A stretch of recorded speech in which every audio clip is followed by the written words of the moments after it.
We're live? Yep. Well, we had a little hitch, but we're live now, so welcome.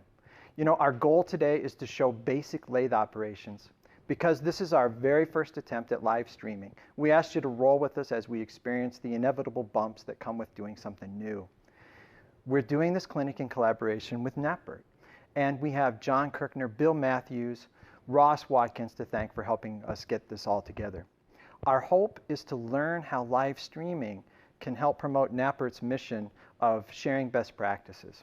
And we also hope that this is going to be the first of many such events. So our format tonight is we're going to present for an hour, hour and 15. Then we're going to leave 15 minutes for formal questions. But what's important is that that this is a live stream event. We're going to be answering questions in real time. So if you have a question, you should be able to type it in and submit it, and then we'll have answers for you going as we walk through the clinic. But we'll also have time at the end. But what we want to do now is do some introductions. Ready, Greg? Okay. Over here, we have John Maddox, and John is the one that's going to be answering questions. Back here, switching among the cameras, is Greg Beckwith. Running the handheld camera is one of our students, Ron Hall. And is John in the room? And who just disappeared is John Monte. And John Monte is the person who helped us with the technology today. Now, who is not here is Matt Slauson. We're doing this in collaboration with Matt, who is teaching an upcoming NAPBERT University Intro to Lathe course.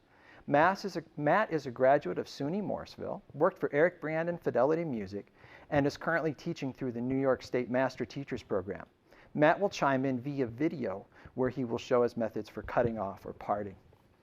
Now, with such a short time, we're leaving out preparatory information that we placed on the clinic landing page. This includes a nomenclature video, drawings of the ferrules you'll see within the clinic, and a handout containing safety, operation information, and other supporting information. Please use that to help you. Now, I got this trumpet, and I'm going to go under camera, and this is what we're making today. We're going to make a replacement ferrule for this trumpet right there. This is a great project to show you basic lathe operations. Now, safety rules we have to cover that. They're strictly enforced here, to the point where we restrict machine access for repeated offenders. You'll find the safety rules on page 3 of the handout.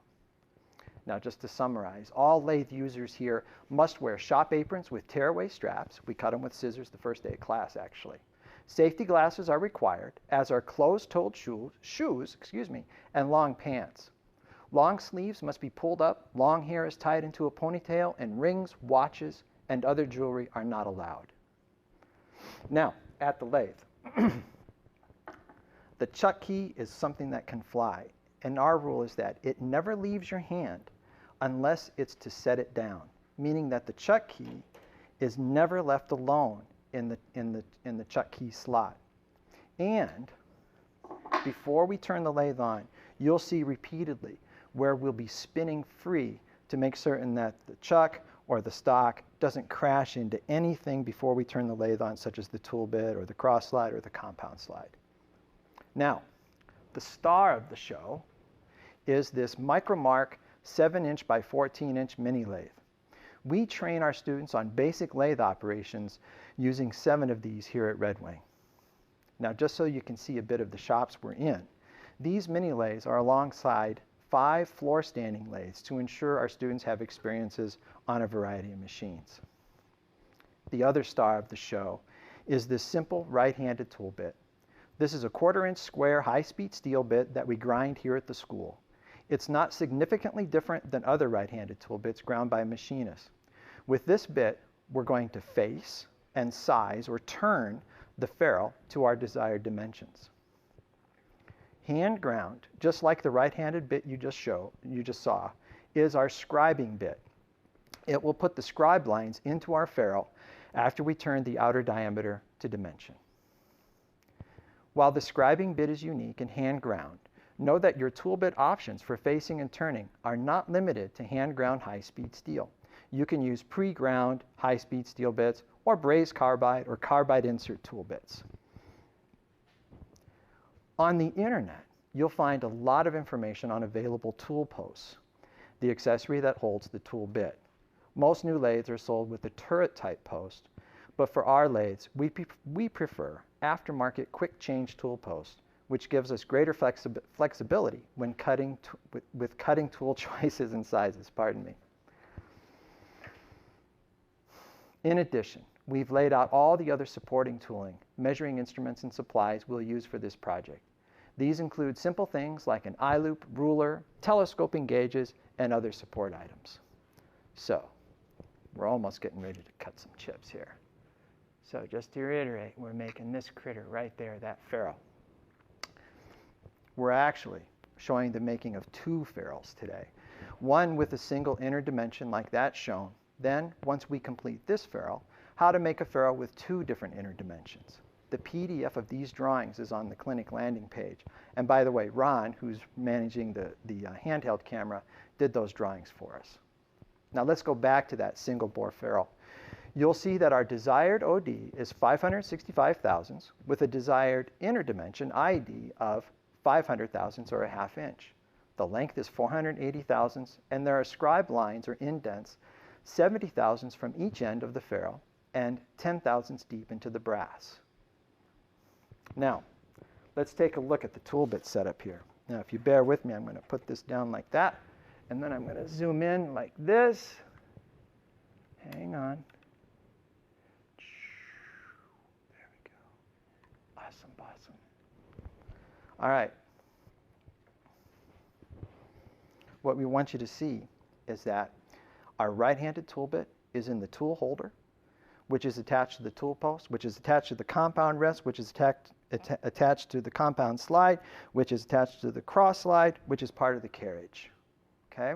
We have our tool oriented so the cutting occurs in the center, right there, of the tool bit radius. Let me make sure you can see that. Like that, right there. Okay? And what we can do is we want you to focus on the clearances. Notice there's clearance in the front, and if I just put this ruler up on the side, there's clearance on the side. The important thing is that the tip of the tool bit is doing the work.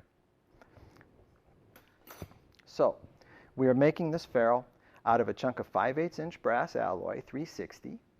In the prep video, we covered nomenclature as well as our general operational rules, including the rules about wiping jaws, stock extension from the chuck, things like that. Please refer to these as they are pretty solid guidelines to successful lathe operations. Now, we're going back to that tool bit. We need that tool bit to be dead center to the stock. And what I'm talking about there is the height of the bit relative to the stock. Now here's an easy approach that involves, I'm going to pan back a little bit. Oh.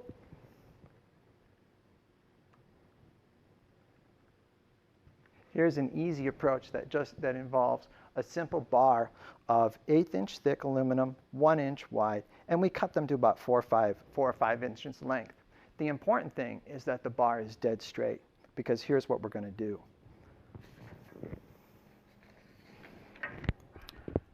We're going to lightly suspend this bar of aluminum. I'm going to drop it actually, pardon me.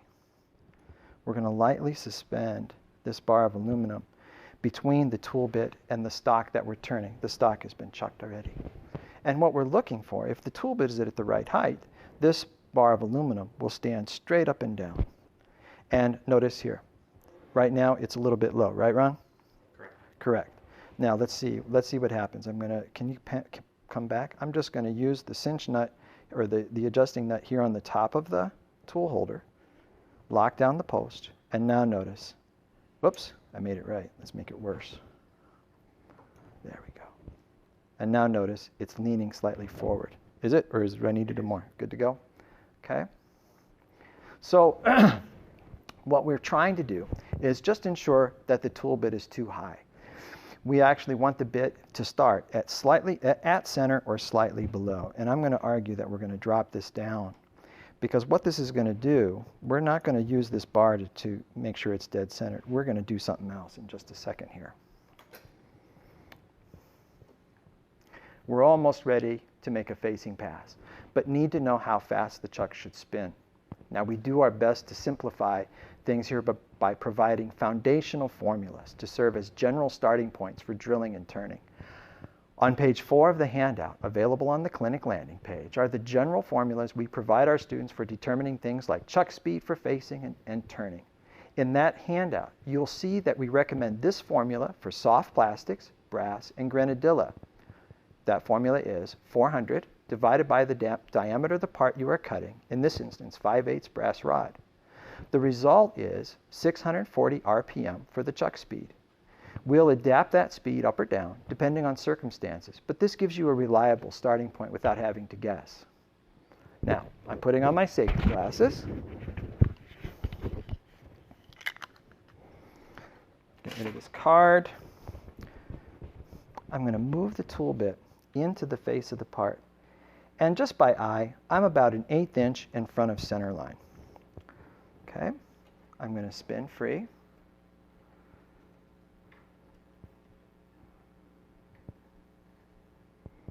And I'm going to make a facing pass. Here we go.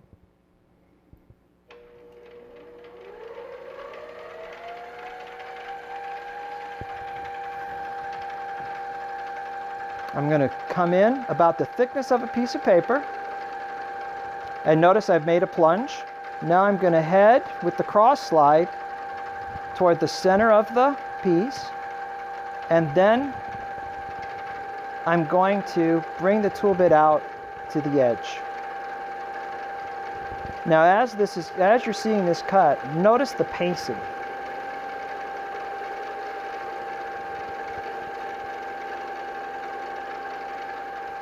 That's perfect. And let's stop and see what we have. Notice that we didn't quite get all of those saw marks out of the way. And I can feel right here, right in the center, there's the smallest nub, which is really important. We're going to use that nub to reset the height of the bit. So what I'm going to do is, in order to get this bit dead center, I'm going to go off what I see on that nub. That tool bit is just underneath that nub. That's going to let me raise up the tool bit just a little bit. You got this here, Ron? Yep. So I loosen the post. The tool holder is now free. With the adjusting nut, I bring it up, tighten my post, and let's just see what that looks like.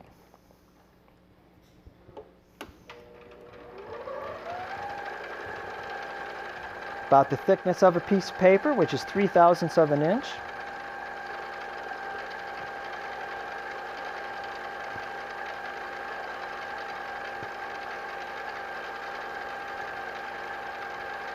Again, notice the pacing across the face of the part.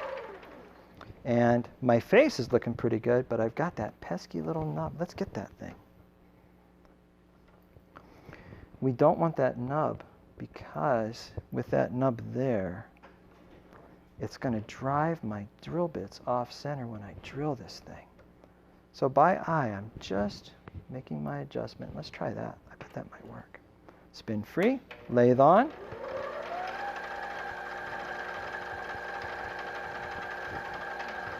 Got it. And now I can finish facing this part. Now as I'm doing this, Ron, can you come back here? Notice how I'm moving the cross slide. And then notice my left hand. Notice that it's holding the carriage fast, and I actually have my index finger up against this lead screw here to make certain that that carriage stays stable. Because as you face across the part, the pressure along the tool bit wants to push this carriage back toward the tailstock. We need to hold that carriage fast, particularly on these mini lathes. On our bigger lathes, we do the same practice. It's not as critical because the lathes are so massive. But on this mini lathe, we have to do that. Now we've made our facing pass, but what we want to know is the pass exactly what we want? What we use typically is just a fingernail. If there are grooves, we know that the facing is deficient.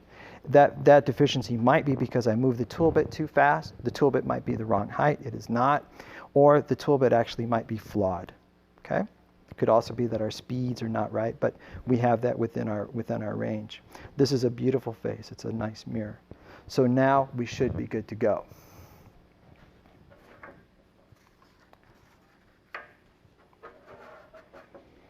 Now, we don't need to face the other end of the stock because we're going to cut the completed ferrule right off of this bar. And I have it extended out enough for that. The next step is to drill the parts. We have a half inch drill ready to go for this. We're going to talk about other options for creating this hole in a moment.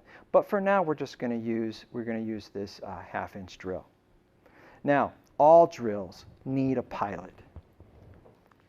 At Red Wing, we rely primarily on number 4 center drill countersinks to create the 1/8 inch pilot for most of our drilling. If our drill tip gets bigger, gets especially larger or smaller, we'll choose a center drill size appropriate to that drill. Center drill sets are available everywhere. So now, I need a rag, please. Thanks, Ron. I don't know where my rag went. So before we drill, what we want to do, the tailstock is going to do this job for us. I'm going to move this carriage out of the way. And I need to pan back, don't I, Greg? Okay. So, Ron, why don't you come around the back side then? So before we drill, we're going to wipe the quill out to ensure there's no debris in there. We're going to extend the quill out a little bit. I'm going to use the T of the T handle on the chuck key to kind of extend inside of that quill. The reason we're going to wipe this out is because we've been facing and all of this debris can fly over and get inside of there. And we don't want that messing up and getting embedded into our quill or into our accessory. We're going to insert a drill chuck on an arbor. And what we don't want is we don't want this end of the arbor banging against the screw in there. So on our mini lathes, we extend this quill a ½ inch on its ruler. On our big lathes, which uses number 3 MT tapers, we extend them 1 inch. And what we're going to do is we're going to hold on to the back of the tailstock and we're going to nest this just like this. And I'm going to check. Sure enough, if I grab it and try to spin it, it's now locked on its taper. I'm going to put in my center drill countersink.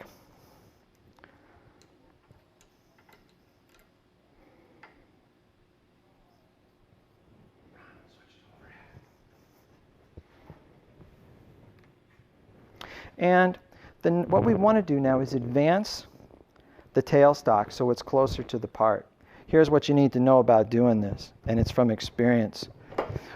When you advance a tailstock, it's going to be sliding along the bed or the ways here. Sometimes there are dry spots on these, and if I'm advancing it just by pushing it, it hits a dry spot, gets through it, releases, and the next thing I know, I've banged into the part. Greg, is this? Yeah, we got it. Okay. Thank you.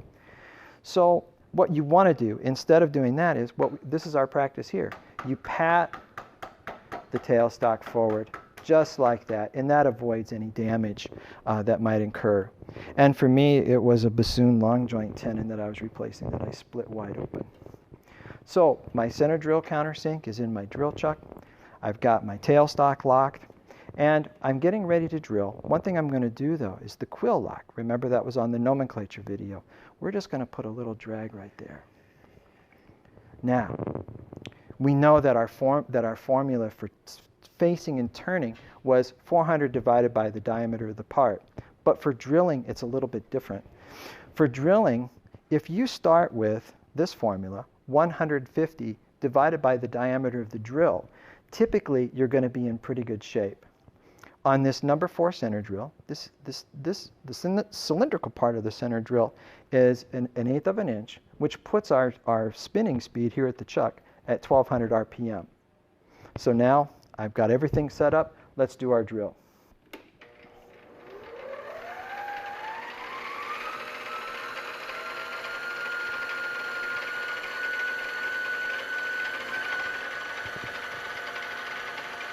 And what we're going to do is we're going to introduce that very slowly into the piece, and we're just going to start kissing that surface. And I don't know if you can see the little chips, but once I start to see chips, then I can advance my feed a little bit, just like that. And what I'm looking for is just a deep enough of a pilot for the tip of that 1/2 inch drill bit to nest inside so that it doesn't get pushed off center. And now I have my pilot drill, and I can proceed to drilling with my 1/2 inch bit. One thing to keep in mind about the center drill countersinks is if I were to need to put something between centers on the lathe, on the video we talked about the live center, it's this center drill countersink that creates the taper that matches the taper on the live center so that we can support this stock. So the center drill countersink does double duty. Now I'm just going to check my notes to make sure I haven't missed anything.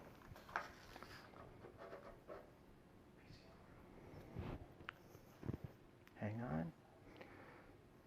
Okay. So we're at the photo, right, Greg? Yes. Now this photo shows how deep we drilled with the center drill to create the pilot hole. Next, we drill to the 1/2 inch diameter depth. Referring back to our drawing, you can see that our ferrule length is 480 thousandths.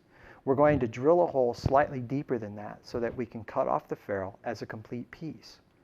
So let's drill this hole, this 1/2 inch hole, about 5/8 inch deep. Actually, we're going to try to go 5/8 inch right on the number. So we're going to change out our center drill countersink with this brand new 1/2 inch drill. Thank you, Greg.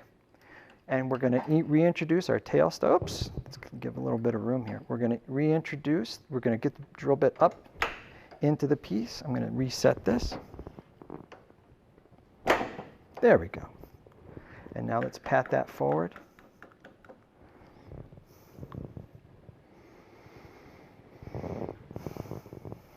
And then because this is a 1/2 inch diameter drill, our chuck speed is going to be 300. And what we're going to show you is that the lathes can be precision machines. The ruler on this quill is going to help us drill that to a 1/2 inch depth. And we're going to show how that works right now. Okay, ready, Ron? Yep. So I'm going to spin free. My rotation speed now is 300 RPM. 150 divided by a 1/2 inch is 300 RPM.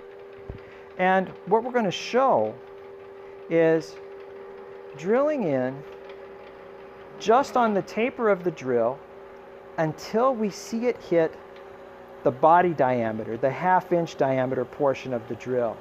And then I'm going to stop. Get rid of some chips there, and I think I nailed it. Okay? So here's the deal. If I have a known starting point, and Ron, can you come back here, please? If I have a known starting point here and a known starting point on my quill ruler, I should be able to drill that to the depth that I want just by following the quill. Ready? Let's try this. So now, this is nested. The drill is nested in the part. Got it, Ron? Yep. So it's touching right there for now. And I would never turn the lathe on with that touching right there. And because I need a known starting point on my quill, I'm putting a little load forward so the drill is being pressed. And I'm just going to move the tail stock, which is loose, to 1 inch. I'm going to lock that stock. So now, if this is the starting point and that's the starting point, and I want that hole 5/8 inch deep, I'm good to go. Let's back this up, because I never want to start cutting with anything touching the piece. Spin free, lathe on, 300 RPM, and now here we go.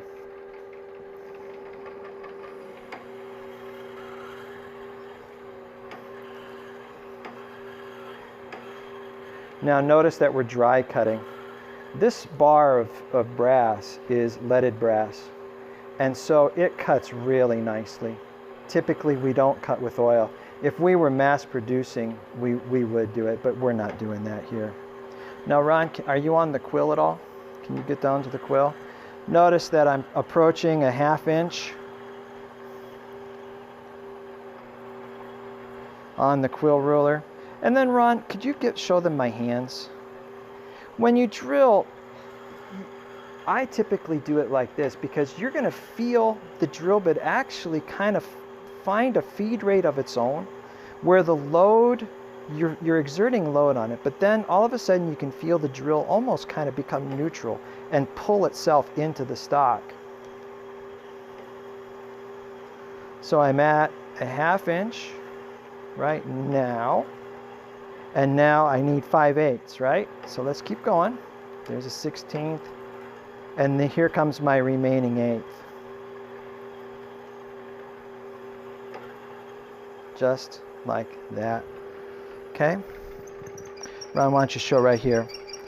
So there's 1.5 inches, and there's my extra 1/8, and now I can bring this drill bit out. With this method, if you need a hole that's of a certain depth, this certainly makes certain that you have it.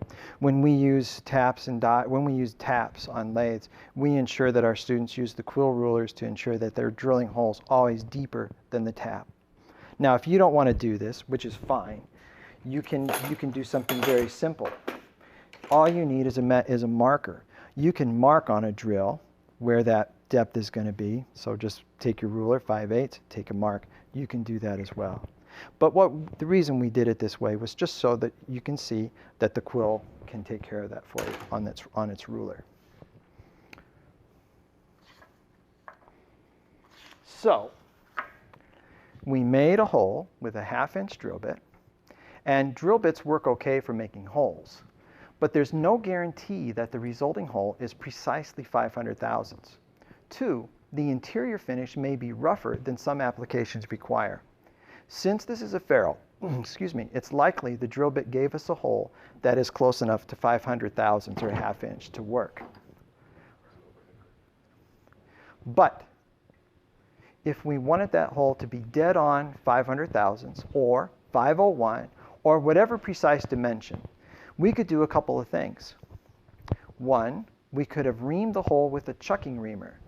To use this reamer, we would have drilled the hole with a standard drill bit one size under the reamer size, in this instance 31/64, then follow it with the reamer. That's great if we have a reamer of the size we want, but if there's a hole size needed that falls between what a reamer or drill can give me, we can use a boring bar to turn the undersized hole to a precise size.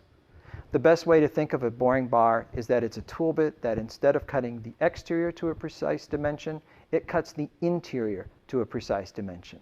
If we have time, we'll address boring later in the presentation. So now, thank you, Greg. Let's go back. I've got the camera here. Thank you. So it's time to turn our stock to 565 thousandths outer diameter. The stock's current diameter is 625 thousandths or 5/8.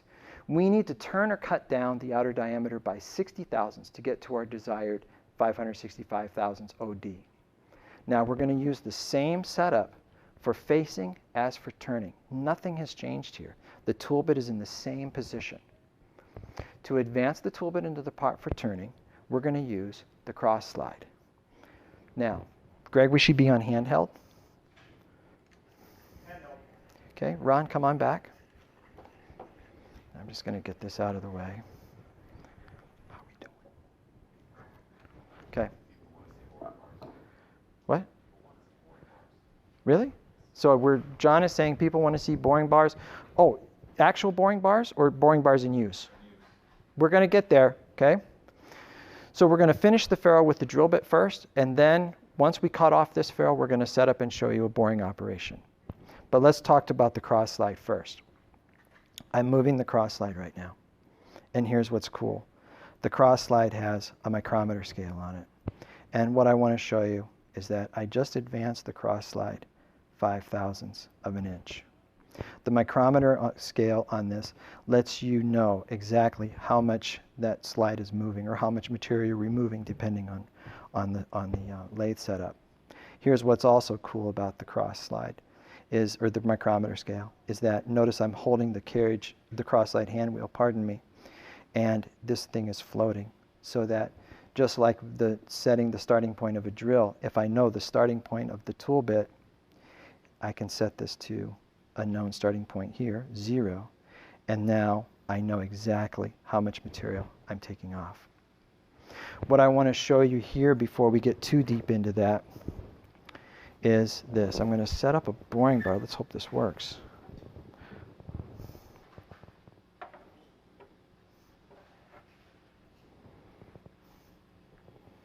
Ron, can you come back and make sure? So notice here, I'm advancing the cross slide, right? And Ron, you got this here too? Yep. Okay. Now what I want you to notice is watch this dial indicator. It's tracking the cross slide's motion. But notice, there's no movement. Okay? Inherent in any cross slide or compound slide is backlash, which is basically slop. Slop in the screw between the screw and its nut. Backlash, we adjust our lathes for about 20 thousandths backlash. And the important thing here is, we talked about material removal. Let's say I want to advance, let's go to 0. Let's say I want to advance 6 thousandths. So I go to my 6, and I miss. Well, here's the problem. I can't just go back. I have to go back beyond the backlash and then return the slide, again, beyond its backlash, to the exact number I want. Backlash is really important to note just in this application. Okay? So that's backlash. Now, let's turn this to dimension. To get started, we're going to touch off on this stock. Thank you, Greg. Hang on. I'm going to back up just a little bit.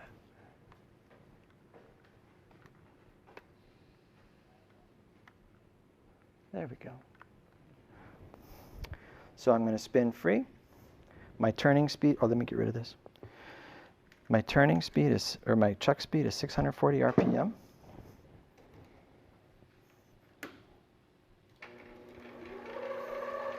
And I'm going to introduce the tool bit with the cross slide until it just scratches the part.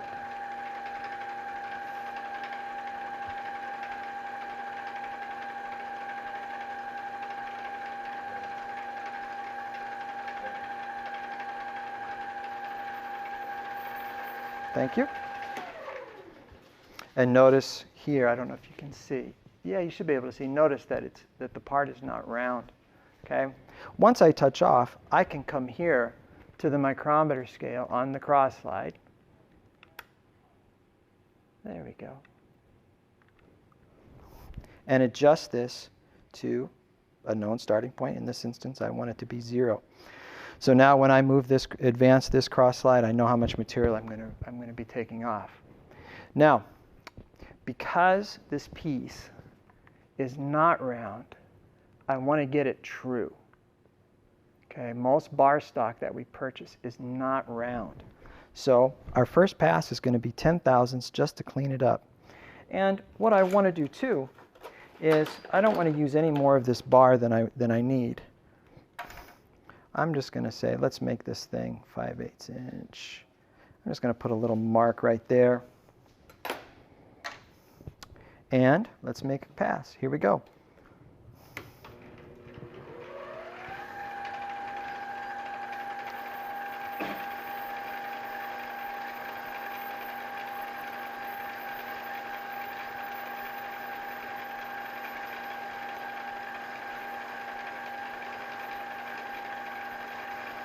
Notice, if you can, my hands and how I'm managing the hand wheel. I want to keep that neutral. If I'm pulling up, pushing up or pulling down on the carriage, that's going to affect the surface finish. So I've cut to my line, and now I can take a measurement on this piece. We should be handheld, right? Yeah, I know. Greg, can you call those out, please, then? No. Thank you. I'm going to clean my caliper, zero it out. And in this instance, I've got it at 616 thousandths. Okay? So here we go. We're going to start turning this down to 565 thousandths, and here's how we're going to do it. So I'm at 616 thousandths. Can you let's focus here. So with each pass, we don't cut deeper than 50 thousandths per pass. If we do 50 thousandths, it's going to get us too close. We might make a mistake. Let's just take this down in 20 thousandths increments. So let's do this with the tool bit clear. 10, 20. Because when I advance this cross slide 5 thousandths on this scale, it actually advances the cross slide 5 thousandths. And because this part is round, it's cutting 10. But here's what we're going to do. Spin free. Okay, let's do it. Stay where you are, Ron. It's cool. And we're going to make a cut that's about an 1/8 inch, and we're going to stop. And we're going to use that to measure. So we were at 616 thousandths. I wanted to take 20, which should put me somewhere around 596 thousandths. Okay, and actually I cut a little heavy. It's 595. Okay, so now that I know where I'm going, as long as it's not too small, I'm going to finish that pass. Spin free. Here we go.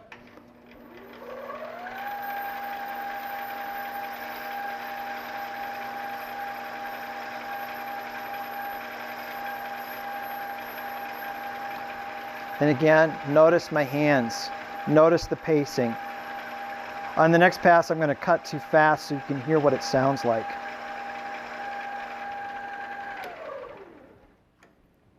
So that should be 595.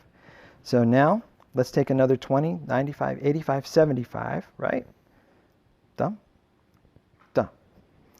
Whoops, I don't like that. Let's do that. Let's take a measuring pass. Again, an 1/8 inch. If I don't know a lathe, if I haven't used it before, I do this a lot.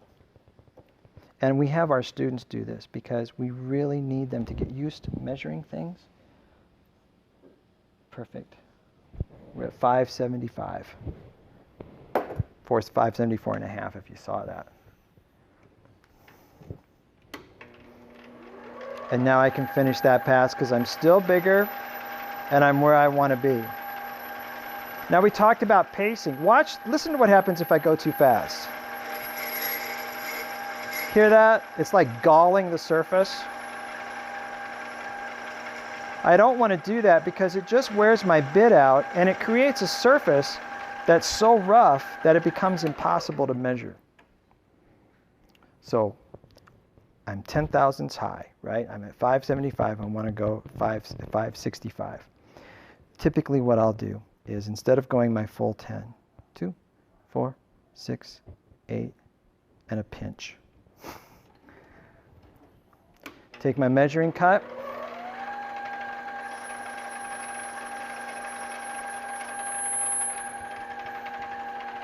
Clear. Measure.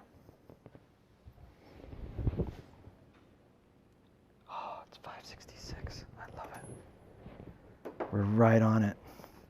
And now I'm just going to take that last 1,000 because I trust my lathe. I'm sorry? Yay, John! Oh, Greg is saying, yay, John. And now let's go.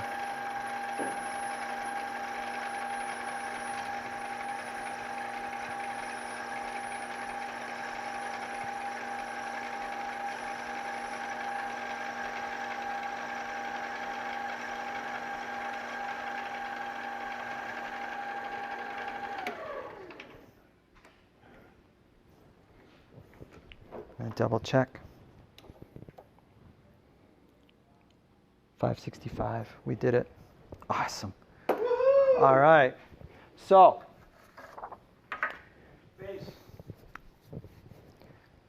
far we've faced, we've center drilled a pilot hole, we drilled to size, 1/2 inch, and then we turned it to diameter. Now, if this is a simple ferrule with no decoration, we can cut this off to length. If it does need decoration, in this instance scribe lines, we can do that now. We have a good question. Yeah, John says we have a question at this point. Go ahead. So, someone wants you to explain why 5 thousandths on the micrometer scale is cutting 10 thousandths. Perfect question. So the question is, why if the micrometer scale is set to cut 5. It's cutting 10. And in this instance, when you purchase a lathe, it can be set up one of two ways. On these mini lathes, when you cut, oh, I'm looking at, I'm looking here? Okay. We're going handheld so you can see. Oh, thank you. I'm sorry. On this lathe, when I move that cross slide 5/1000, it's actually moving 5/1000, which means that because this part is round, it's taking 10. Now there are lathes that are set up actual, where you move your cross slide 5/1000 on its scale, and it's actually cutting 5/1000.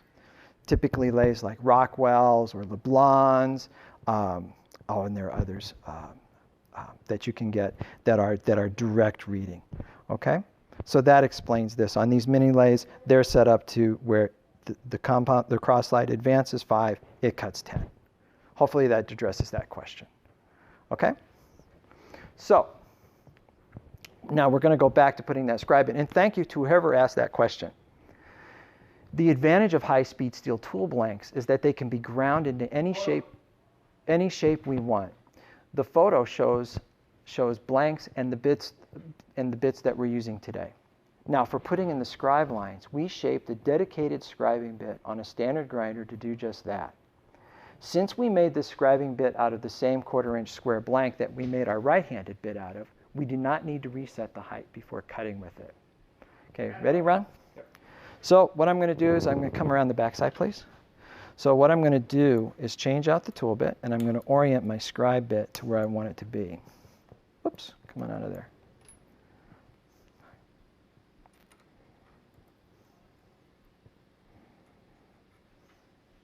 On the prep video, remember we talked about tool bit extension? You don't want this tool bit extending beyond 1/2 inch out of the holder for these 1/4-inch bits especially. If they're out any farther, you're going to get a whole lot of chatter and a poor finish. So now I'm going to loosen the post, and I'm going to orient the scribing bit so that it's coming straight at whatever I want it to come straight at. The next thing I'm going to do is I'm going to clear the bed, because we're going to put a dial indicator on this thing. We're almost done with this ferrule. It's too cool. Now, I'm going to orient the nose of that bit right on the edge of that part. And I'm going to take an eye loop. Now this is going to be the hard part. You can't see this, but I'm going to go in and I'm going to make certain that that tool bit is right on that edge so that I have a known starting point. Because I have to put scribe lines in. Oh, let's do this first. We'll go to that part in a second. The next thing I'm going to do is set up my indicator. And because this has a known starting point, I can now set a dial indicator, in this instance on a magnetic base. We get these from littlemachineshop.com. They're not very expensive. And now I can set this up against the cross slide edge. And I just want to make sure the spindle has enough clearance. I'm going to put it under a little bit of load. And now I'm going to zero that thing out. Here we go. Awesome. All right, we're killing. All right. So now, referencing our drawing, our scribe lines occur 70/1000ths from each edge of the ferrule, and we are plunging the scribe bit 10/1000ths deep, so that the result 10,000, so that the result is 20/1000ths depth. With simple arithmetic, we determine that the second scribe is 410/1000ths from the opposite ferrule edge.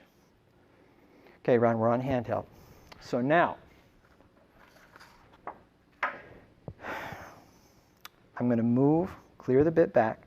I'm going to move the carriage now, and I'm going to move that scribe bit to 70/1000ths. I got to put my head down there, excuse me.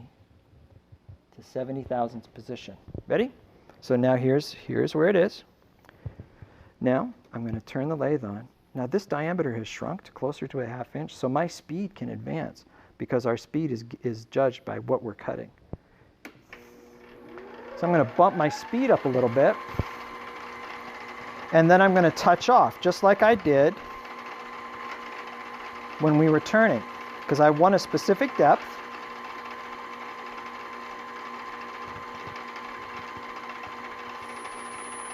Got it? And then I zero my micrometer, scale on my cross slide, and now I'm going to plunge. Here we go. There's its start. 5, 10, and out. Look at the outcome. There it is. Now I need 2 of these things, right? So let's advance. So I was at 70. There's 100 thousandths, 200 thousandths, 300 thousandths, 400 thousandths, and then 10. Ah. And now we're going to do the same thing. I don't need to touch off. I just need to plunge. So what Ron is going to show you is just how the bit's going to come in and cut that little groove. Spin free. Here we go.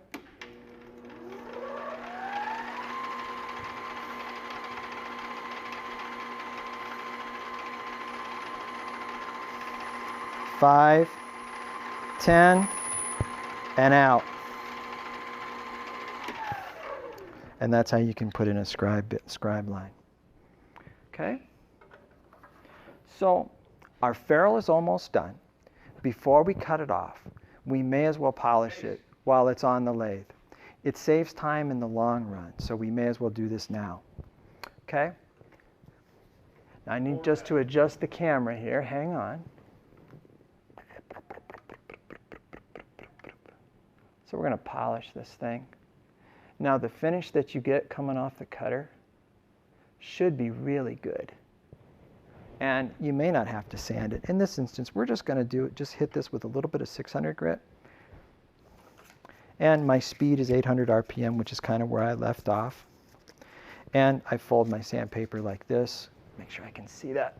Good to go. Okay. Safety's on. And I'm going to spin free, and I'm just going to clean up that surface just a little bit.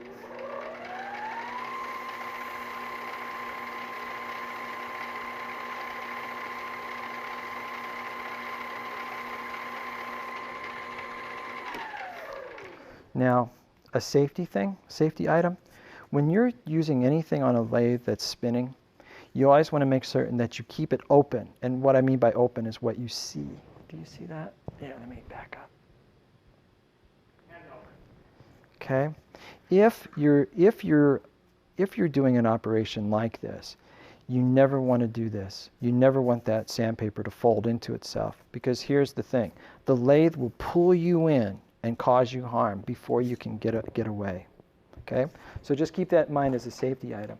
For polishing this, we can use Tripoli. So we put Tripoli on a cloth, in this instance some cheesecloth, because we like to use this for buffing, and this Tripoli is going to pulverize down and just do a beautiful job polishing this. Here we go. Same rule as with the sandpaper.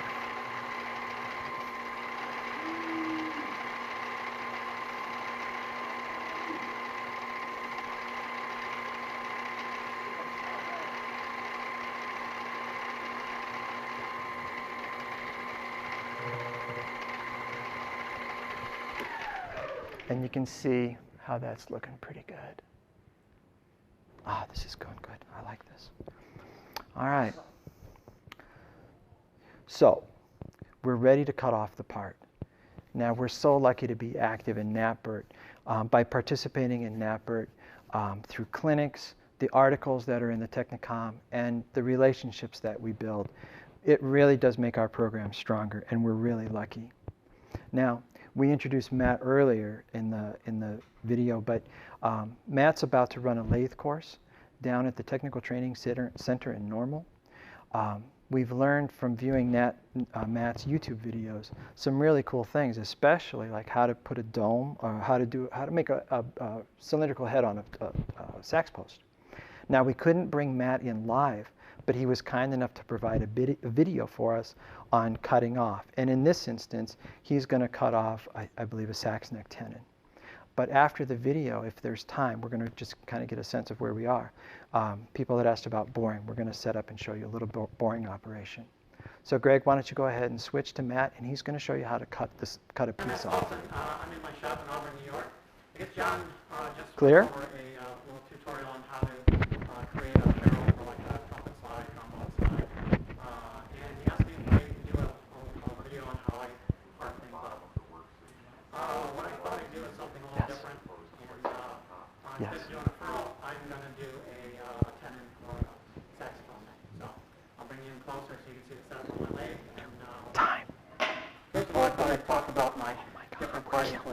some carbide parting tools, but for most of what I do, I use high-speed steel because it's inexpensive, and most of the time I'm cutting brass and plastic and wood, and it works just fine for that. So this is a conventional commercially made parting tool, and this is one that I ground. One of the things you'll notice is that it's ground a little bit thinner than the commercial one. I grind these so that this edge and this edge are parallel to each other, and so that I get a clean part when I part off the piece of brass. I have the front tip has a slight angle to it. It's only a few degrees.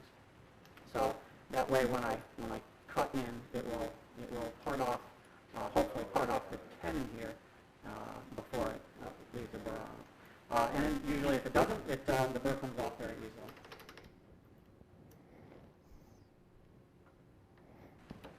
So what I'm making is a tenon for this saxophone neck that I'm making.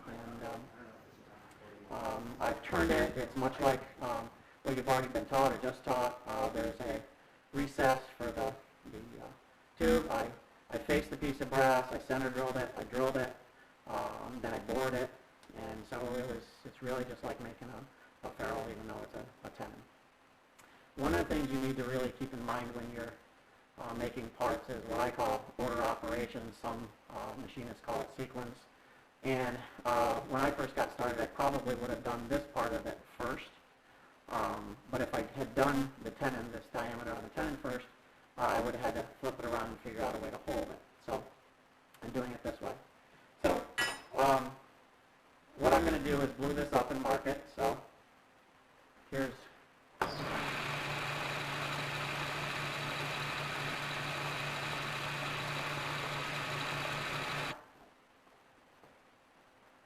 It's really important when you're setting up parting tools that you keep the cutting tool perpendicular to the center line of the lathe, and the top surface of my cutting tool is going to be right on the center line of the lathe. So that should be dry enough, I hope, if we can make a mark on it.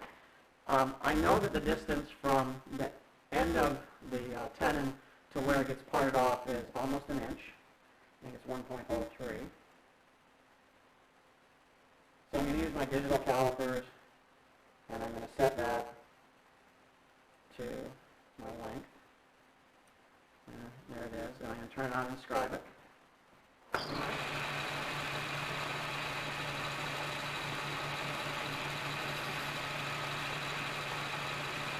For most of the things we do as techs, parting it right at that line is probably just fine. But I want to show you a technique I like to use. I don't have a digital readout on my lathe, and I'd like to, but haven't gotten around to it yet. So what I'm going to do is use a dial test indicator. And so I'm going to bring this around. I know that the distance from this shoulder over to where I need to part it is 800 thousandths of an inch. So what I'm going to do is bring my tool bit, the edge of the tool bit, up against this shoulder, and then I'm going to use the dial indicator on the carriage of my lathe to then I'm going to go into do the measuring for me. So boring. bring that up to the shoulder. Thank you. And touch off Let me on know that. when, I'm please. going to bring it back out, and without moving the carriage, I'm going to come over here, and there's, you can see my test indicator. I'm going to zero that.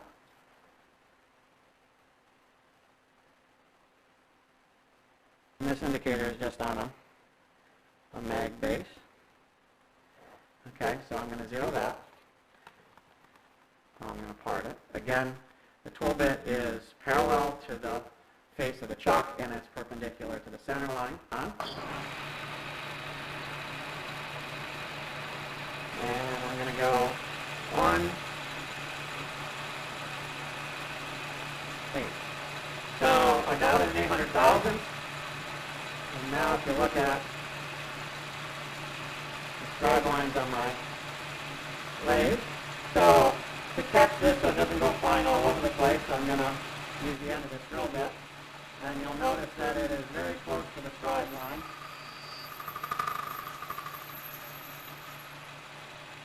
And you'll notice that it parted off cleanly.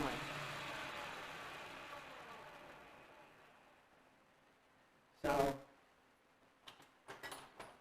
here's my part. To reiterate, I made sure my tool bit was parallel to the face of the chalk and perpendicular to the center line. The tool bit's on the center height of the lathe, and it is, I didn't use lubricant on this because it's such a thin part, but if you were going to part something that was a lot deeper, you would. And I parted off slowly and steadily, kept feeding, so I saw a decent chip, and it parts right off if you do it.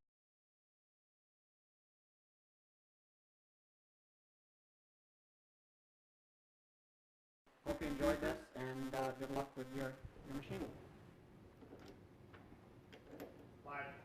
Hi. So we're back, and you know we had a snafu with Matt's video, and what I can assure you is that the video that it's in our equipment that the sound is not working so good. So what we're going to do, and I think John typed this in. What we're going to do is we're going to post Matt's video on the landing page. And we'll make sure that the audio is working just right. And again, that's not on Matt's end, that's on our end. So we apologize for that, but hopefully you saw what a cutoff operation looks like. So what we're going to do now is we're going to bore out the inside of the part. So in this instance, we're going to show you the stepped ferrule for a moment. But can we switch to handheld for a moment, Greg? Greg? I know. Yep. Thank you. So a boring bar looks like this, okay? And this isn't a special holder, but this is a carbide insert boring bar, and here's the object of the game. It goes inside and it makes custom-sized holes. If I can turn the outside to a specific dimension, then I can certainly turn the inside to a dimension. And when I add the dial indicator, I can turn that inside dimension to a certain length. There was a question about carbide versus brazed carbide versus the indexable type like this. Realistically, you're going to buy the tool bit that works the best for you. With some of these, you have to do some hand shaping. With these insert types, you simply, when this wears out, you switch to the next corner, and then when the insert is done, you throw it away. They're not very expensive. When people bore out holes, a trick though is, the key concept is, if we go back to the height of the tool bit, and I want to show this here run. Remember we set the height of the tool bit to be dead center, right, on the piece. One thing for sure is if the tool bit is above center, it will not cut because it's the top of the bit that does the work. If anything, we want that tool bit to be slightly low so that the radius of the part is coming down and hitting the top of the bit. Often when people bore, when I first started boring for sure, I didn't understand that I was trying to get my tool bits dead center. Well, the reality was often the bottom side of that boring bar was catching on that which was passing by it and creating a problem. So when you're setting up the height of a boring bar, you can actually cheat it up because again, the object of the game is for the top of the piece to be hitting the top, or the radius of the part to be hitting the top of the bit. So when we set this up, it's going to look something like that. So that's one thing that hopefully that addresses. That was Melody's question, right, John? So Melody, I hope that did it. If not, let us know. So the concept is we're going to take a tool bit and we're going to go inside and we're going to bore out that hole. Now, Greg, let's go to the drawing. Our first ferrule was a simple ferrule with a consistently sized hole, but not all ferrules are made that way. Some have two interior dimensions. Switch? The drawing shows just such a dual bore ferrule. It has a stepped bore. Part of the inner diameter is 1/2 inch. The other part is 520 thousandths ID over 330 thousandths length. So we talked about if we can turn the exterior, we should be able to turn the interior. And we talked about the different types of boring bars, right? So let's do this. Let's switch to handheld, please. let's take a look at the setup on our lathe. Instead of using one of the boring bars that we just talked about, the concept of just that a tool bit can go inside and do this job, we're going to actually use this right-handed bit. And we do this a lot because sometimes it's just easier to do. So I'm going to set this tool bit up, and I've got it at a slight angle. I'll explain that in a moment. And I'm going to make sure that now when it goes inside that hole, that the only thing touching through the entirety is the tip of that bit. Make sense? Hopefully it does. And it's so that when this comes down, the radius is coming down, it's hitting the top of the bit. The first thing I'm going to do is I'm going to come right here, and I'm going to just touch that nose on the edge of the part, and I'm going to set my dial indicator.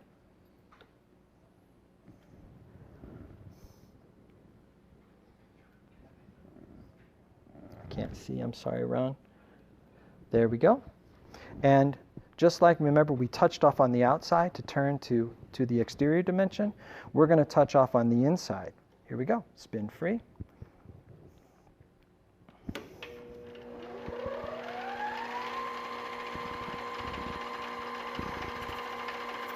And there's our touch off.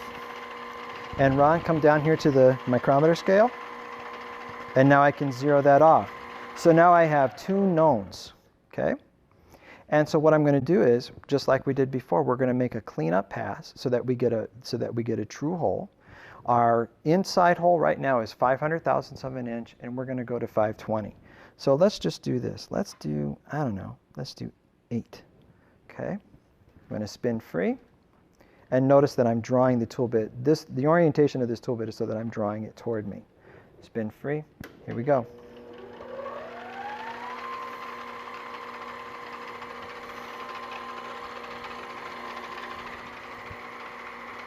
I forgot how deep I'm going. 330.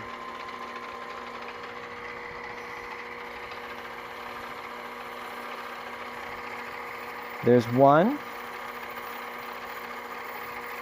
There's 2.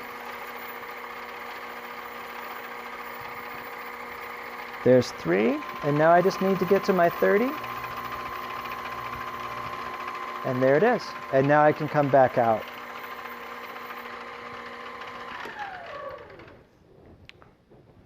The next thing I'm going to do is, 8, right? Yeah.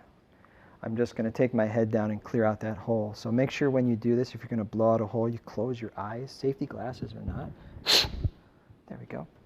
Now to measure this with a caliper is just impossible. You're going to be very, very frustrated.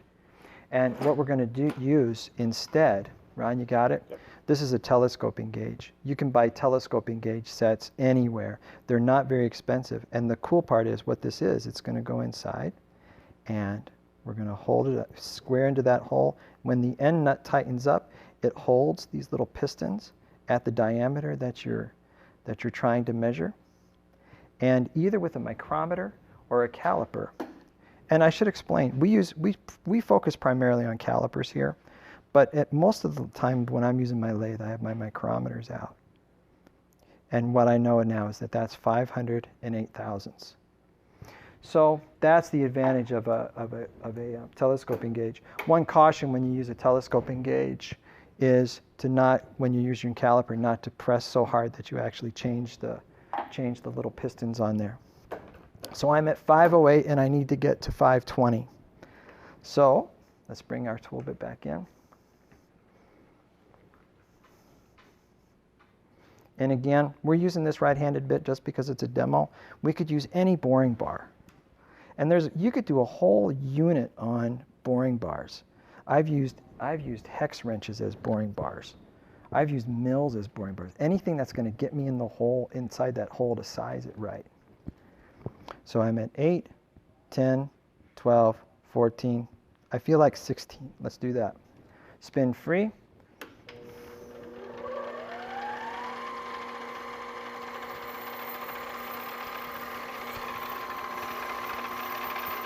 One, 2, 3, 30. And I'm going to retreat just as slowly because a lot of times there's a little bit of flex in the system and the boring bar will actually cut on its way back out. Again, close your eyes. Make sure your safety glasses are on. Clear the hole. And we're going to, do it again. There we go. And let's go back in and see if we're awesome.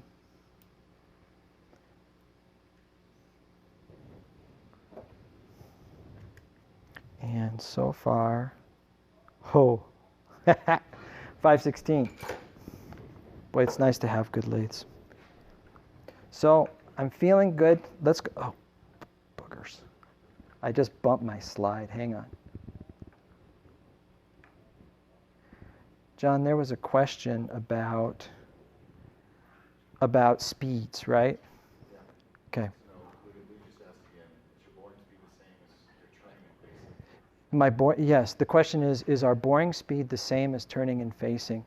In this instance, yes. So my speed is, I'm running at 800 RPM approximately because the inside of that hole is 500 thousandths of an inch.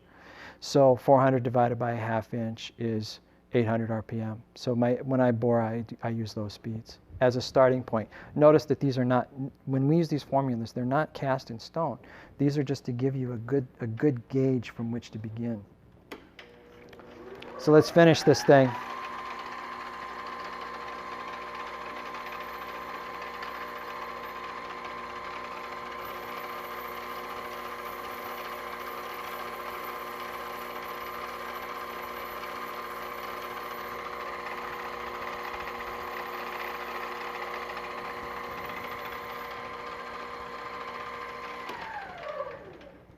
Let's take a measurement.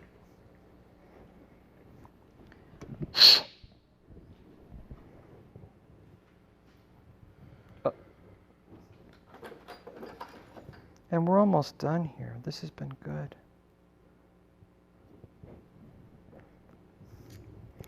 And I bumped my hand wheel. I'm at 519. I'm going to go back in. I'm going to make sure that gauge is right. And, one more. It's worth it. We can't leave this demo without feeling really good. Sorry, this is the paint drying portion of the program. But we're going to get this because we just have to.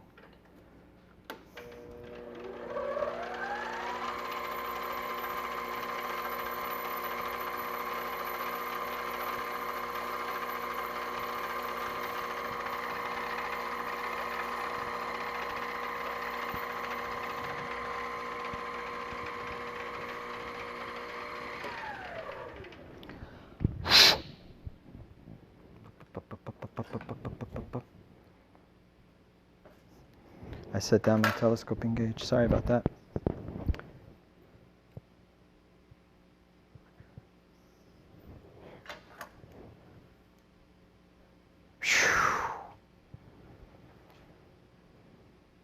Oh, hang on. I opened it. 519.5. We did it. I'll take that half thousandth. Okay? So hopefully what you've seen here is enough to get you an idea of what a lathe can do. And we know that the lathe can be very accurate. Both the compound slide and the cross slide have micrometer scales. We have dial indicators that can help inform us in terms of travel. We know that a well-made tool bit can do a number of things, facing, turning. We applied it to boring. Most of the time people don't use these for boring, but sometimes we do here. But we just wanted to show, just keep that concept of a tool bit doing such a thing. John, are there questions at this point? Somebody asked about the dial indicator. Which one you're using there, and you recommend that one? So there's a question about dial indicators. Okay, this is a budget dial indicator. We use these here because we don't use dial indicators all the time. This one came from littlemachineshop.com. You can get them at MSC, Travers, any machine tool supplier. And these run about what, John? 20, 25. And of course, just like everything, if you go up to Starrett or Mitsutoyo or any of the high end, you're going to get a much more durable indicator. But for us, we buy these. These little magnetic bases are also available, and you change out the back, and then it just threads on. And these become very useful as I drop it. Okay? So hopefully that answers the question about dial indicators. Any other questions, John?